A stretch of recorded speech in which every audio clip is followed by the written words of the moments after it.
মুসলমান মানুষ যখন ঘুমায় তখন মানুষের গুনাহ হইতেই থাকে। আবার বলবেন হুজুর, মানুষ যখন ঘুমায় তখন মানুষের কেমনে গুনাহ হয়, কেমনে গুনাহ হয়? আমি বলবো মুসলমান মানুষ যখন দাড়িটারে সেট করে নবীর সুন্নতকে জবাই করে দেয়, মানুষ যখন দাড়িটারে সেট করিয়া ঘুমাইয়া যায়, বিশ্ব নবী সাল্লাল্লাহু আলাইহি ওয়াসাল্লামের সুন্নতে কুল লাগায়, মানুষ যখন বিছানায় ঘুমায়, ঘুমের ঘরে চলে যায়, 24টা ঘন্টাই বান্দার আমলনামায় গুনাহ লিখতেই থাকে। মুসলমান শুধু তাই না, শুধু তাই না রে মুসলমান, আবার বান্দার ঘুমের ভিতরেও সওয়াব হয়। এখন বলবেন হুজুর, কেমনে বান্দার ঘুমের ভিতরেও সওয়াব হয়?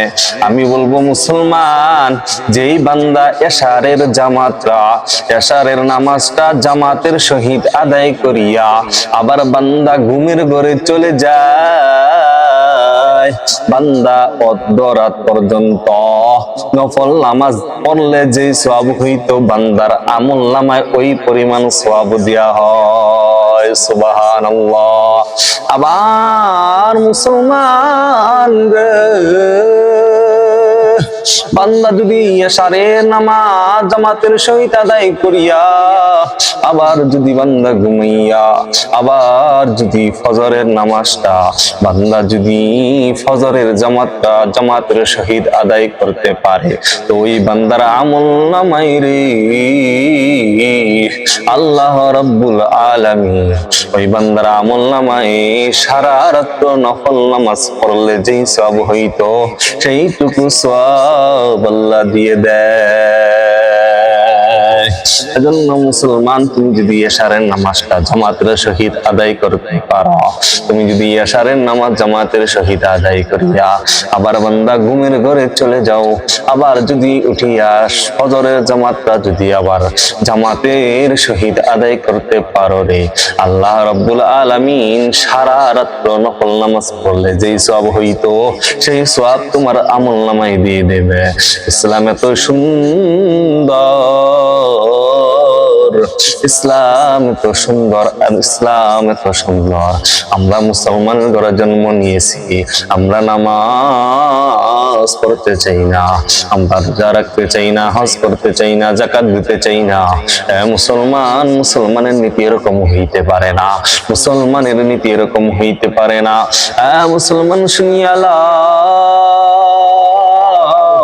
নামে মুসলমান হইলে হইবে না, কামে মুসলমান হইতে হবে। আবার বলবেন হুজুর, কামে কেমনে মুসলমান হওয়া লাগে? মুসলমান শুনো, কামে কেমনে মুসলমান হওয়া লাগে। তুমি মুসলমান হইছো, তুমি নামাজ পড়ো না, মুসলমান দাবি করো হইবে না। তুমি মুসলমান হইছো, হজ করবা না, তুমি মুসলমান দাবি করবা, তোমার সামর্থ্য থাকা সত্ত্বেও হজ করলা না, তুমি মুসলমান হইবা না। মুসলমান, তুমি মুসলমানের ঘরে জন্ম নিয়া তুমি নবীর সুন্নতকে জবাই করো, নবীর সুন্নতির বিরোধিতা করো, নবীর সুন্নতরা গায়ে উঠাও না। মুসলমান, তুমি মুসলমানের ঘরে জন্ম নিয়া কামে মুসলমান হইছ না। মুসলমান, তুমি নামে মুসলমান, কামে মুসলমান হইছ না। এবার বলবেন হুজুর, নবীর সুন্নতকে কেমনে জবাই করে? আমি বলবো মুসলমান, দাড়িতে যে খুর লাগায়, দাড়িতে যে খুর লাগায়, আমার মায়ার নবী দয়ার নবীর সুন্নতের কলিজা মুবারকে খুর লাগায়।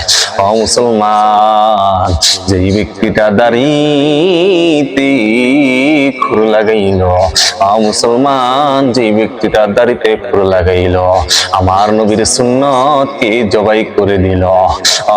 মুসলমান, শুধু তাই না, যেই বান্দাটা দাড়িতে খুর লাগাইয়া দাড়িটা তালকা তার গাল মুবারক থেকে ফালাইয়া দাড়িটাকে সেভ করিয়া যখন বান্দা ঘুমের ঘরে চলে যায়, বান্দার ঘুমের ঘরের ভিতরেও ফেরেশতারা গুনাহ লিখতে থাকে। বান্দা ঘুমা বান্দার ঘুমের ভিতরে গুনাহটা ফেরেশতারা লিখতে থাকে।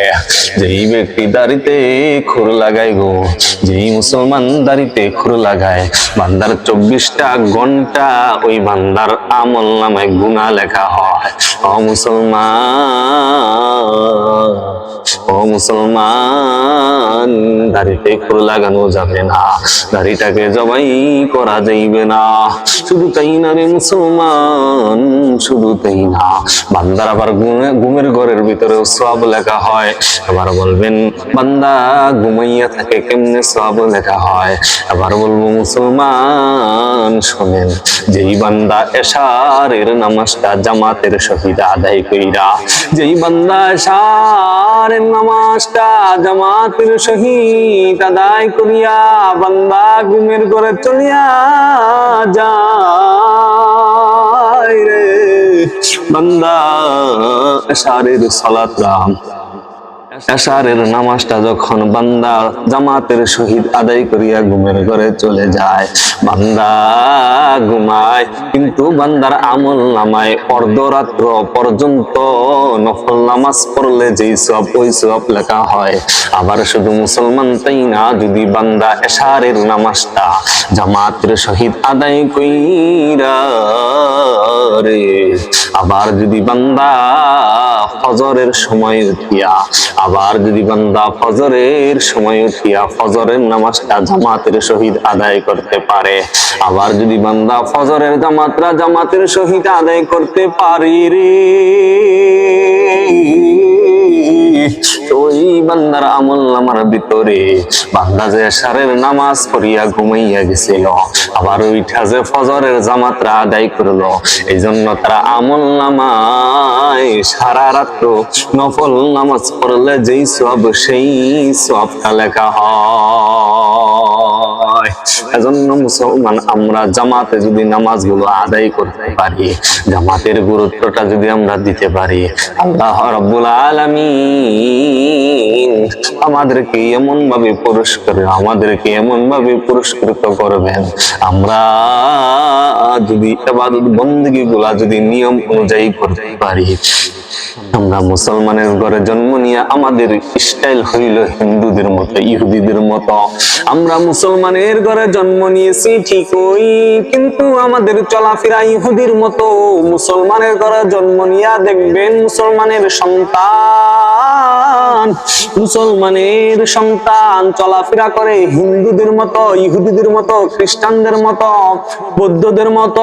মুসলমানের ঘরে জন্ম নিয়ে প্যান্ট শার্টটা পরিয়া চুলের স্টাইল ইহুদিদের মতো, নাস্তিকদের মতো। ও মুসলমানের ঘরে জন্ম নিয়ে দেখবা মুসলমানের সন্তান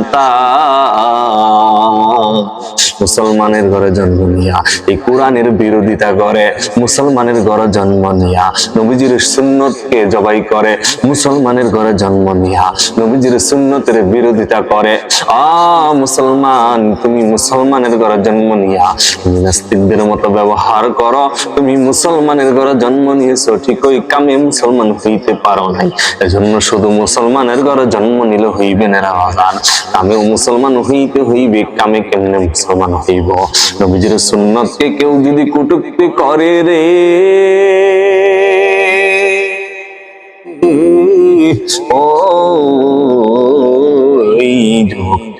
ওই নাস্তিক রে, এই দুনিয়ার জমিনে আর বাঁচতে দেওয়া যাইবে না।